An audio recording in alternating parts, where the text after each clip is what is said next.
What's up, guys? Rashad with Bad Beats here, and today I'm bringing you a Gallantmon X deck profile.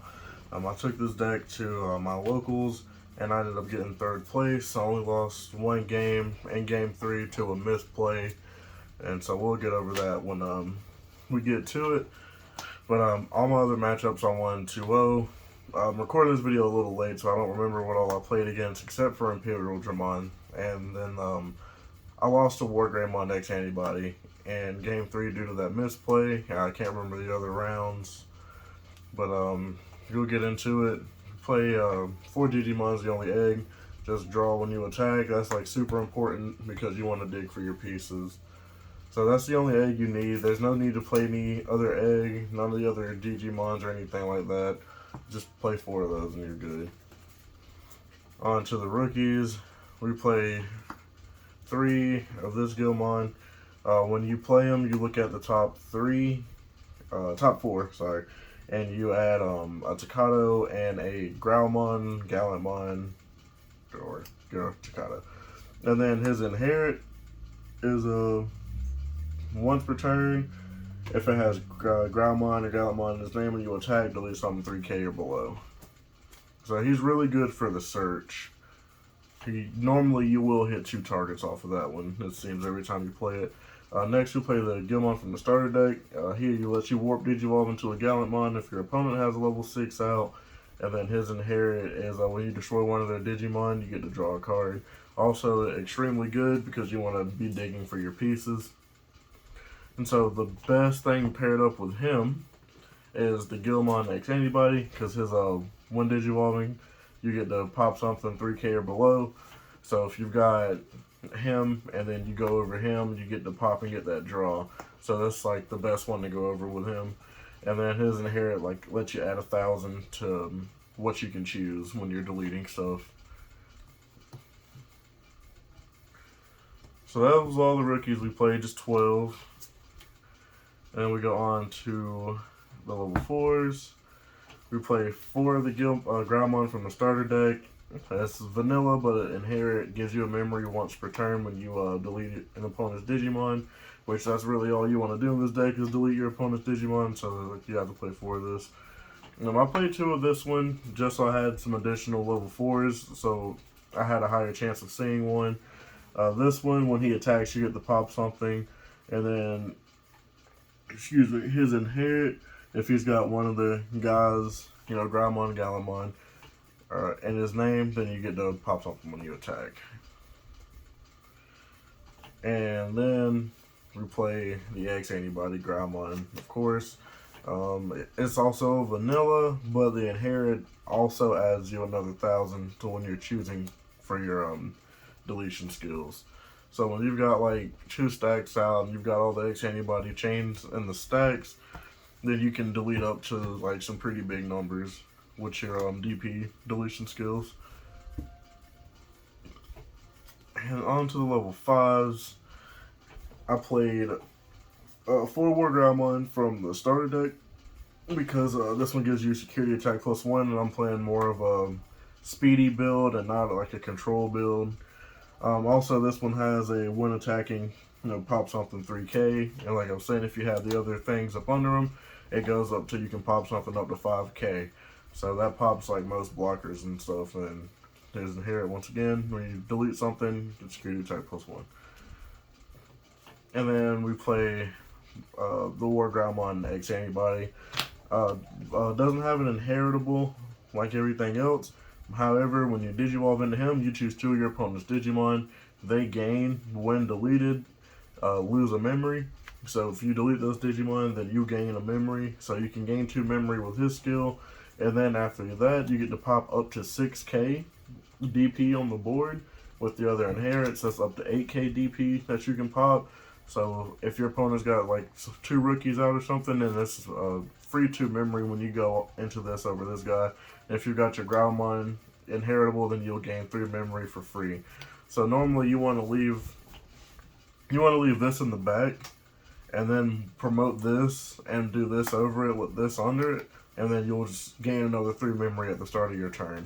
Plus a draw for your Digivolve, and if you've got the other guy under him, then it's another draw.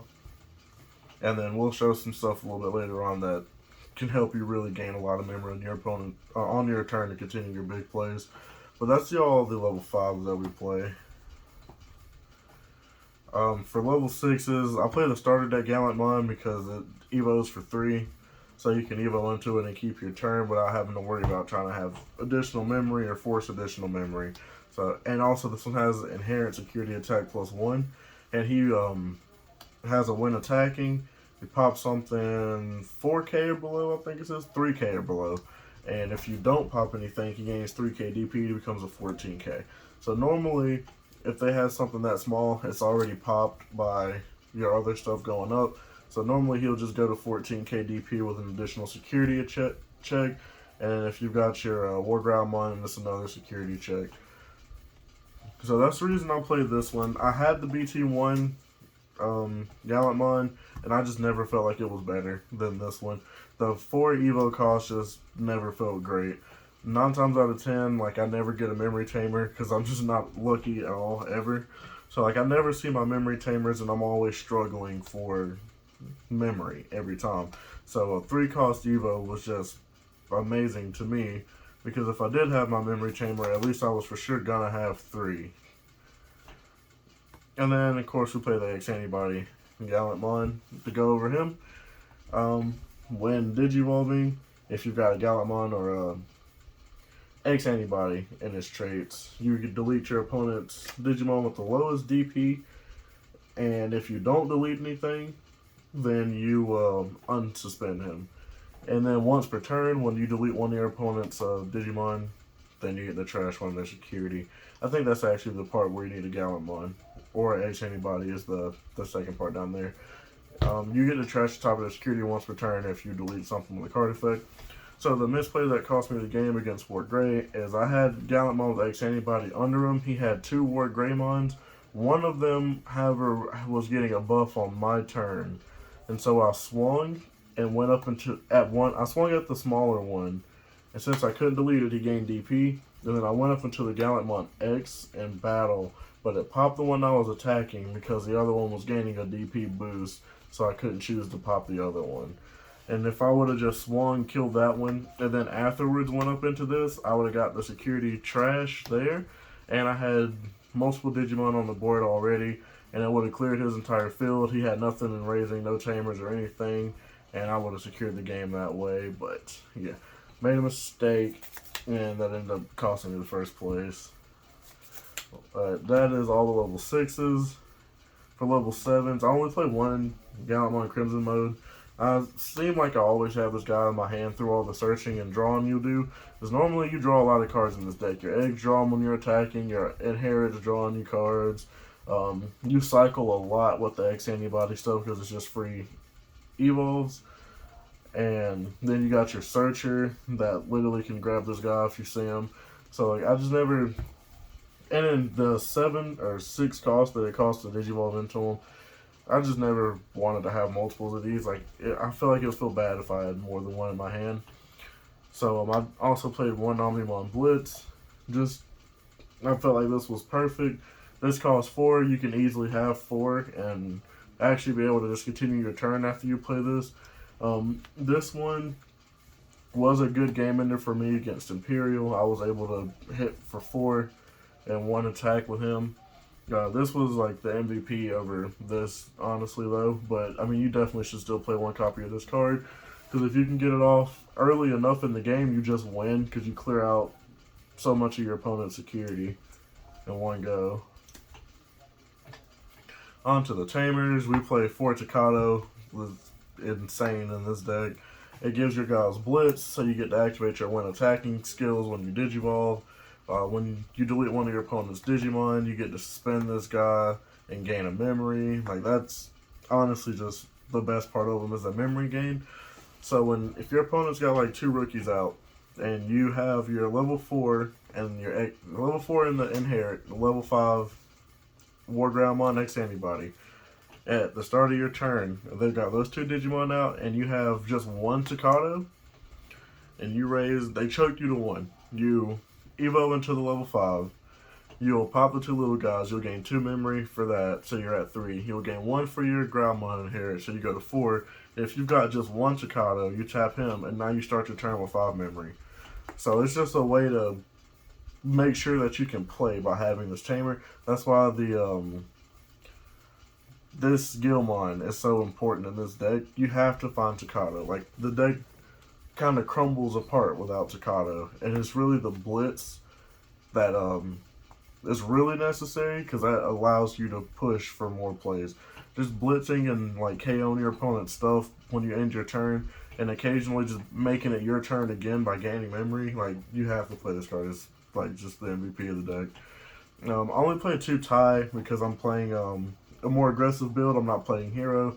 I don't really need the DP gain. The starter deck Gallantmon gains DP on his own. 14k is bigger than majority of the Digimon in the game. The only thing bigger than like 14k is like it's level 7. So you're normally fine by not playing hero and not gaining the DP. If you do swing in and it does die, you know, just start building another stack. It never bothered me when I played the deck. Then I play 2 memory boosts for consistency. Just another card to help me dig in case I'm missing a piece, and then another way to gain some additional memory. So I feel like 2 of this was good. This next card I'll show last because I feel like it's interchangeable. I play 2 X antibody because it's good to hit it in security, gain a memory added to your hand, and then it helps with your other plays because you're playing an X antibody deck. Gaia Force was the last 2 cards I played, and I feel like there's other things you can play instead of Gaia Force. Originally I was trying out Crimson Blaze, but that wasn't working so well for me. With your inherits, your Crimson Blaze goes up to deleting like all your opponent's 8k and below Digimon, but normally every time like I had a Crimson Blaze, they didn't have anything small enough that I was gonna kill, so like it just never did anything for me at all. So I swapped to the Gaia Force so I could try to kill bombs, and there's some cool interactions in this deck with Gaia Force. Like, once again, if you've got the level 4 in your inherits and you have the level 5 X antibody, let's say you choose the 2 Digimon, but they're huge and you can't kill either one of them with his skill, but you've got 2 or 3 Chikados, you've got this guy under one of your dudes. So you pay 8, you Gaia Force one of them, and then with your Gaia Force will gain you the memory from the other guy, it'll gain you the memory from the level 4, and then for each Chikado you have out, it'll gain you another memory. So I was able to play a Gaia Force for like 4 in one of my games, and that was like a huge, like a deciding factor. I cleared one of their big Digimon without giving them a bunch of memory, because I had memory still from my side, obviously. And so like I Gaia Force and put them to like 2 or 1 or 2, because of how much memory like I did have access to, and then gaining memory through popping with Gaia Force. So that's why I ended up going with this one instead. The same argument can be made with Crimson Blaze because it's already cheaper and it reduced its costs already. And if you're able to get like a good Crimson Blaze off, you can gain a bunch of memory still that way. But it just didn't come up enough, and Gaia Force was able to help me clear some big bodies. Cards that you could play if you don't want to play the Gaia Force though. A Delicate Plan is really good. There's a lot of security control and stuff going on right now. And then a Gallantmon. So I was thinking of actually just taking out the Gallantmon from EX2 for the 2 Gallantmons. Undecided on that right now. You could just play 1 Gallantmon and 1 of them, or if you just want to drop anything else from the list, you obviously could if you wanted to play a Gallantmon. Actually, they didn't come in before the tournament, so I did not even have access to them. So I was kind of like, well, I'm not playing it anyway. But I do really feel like this could be a really good card because I'm playing an aggressive build. We got Security Plus from the tie, we got the Security Plus from the Gallantmon, we've got the Security Plus from the War Greymon. So you got +1 here, +1 here, and then with the tie is another +1, that's swinging for 4 checks. If they've got a Digimon left, then you can Evo for 1 into the X Antibody Gallant, and then pop their last Digimon, clear their last security, and then you can Gallantmon them for game. So that's another way you can do it. You know, so there's options. There's definitely different ways you can play. I'm not saying this is the best build of the deck. This is just the one that I'm the most comfortable with. And I've been testing it a lot lately at the house. Then I decided to take it to locals. I did really good with that locals. So this build has been really solid for me. I definitely prefer it over playing a more control build, just trying to like whiteboard and stuff. But that was the deck profile, guys. Appreciate you for watching. We'll try to get some more stuff out for you soon. Next up, we'll try to get some gameplays rolling for you. It's just I moved, and so I'm a little bit further away from the team now. We're kind of all split apart right now. But I will get some gameplays for you guys as soon as possible. And I appreciate you for watching, and we'll catch you in the next one.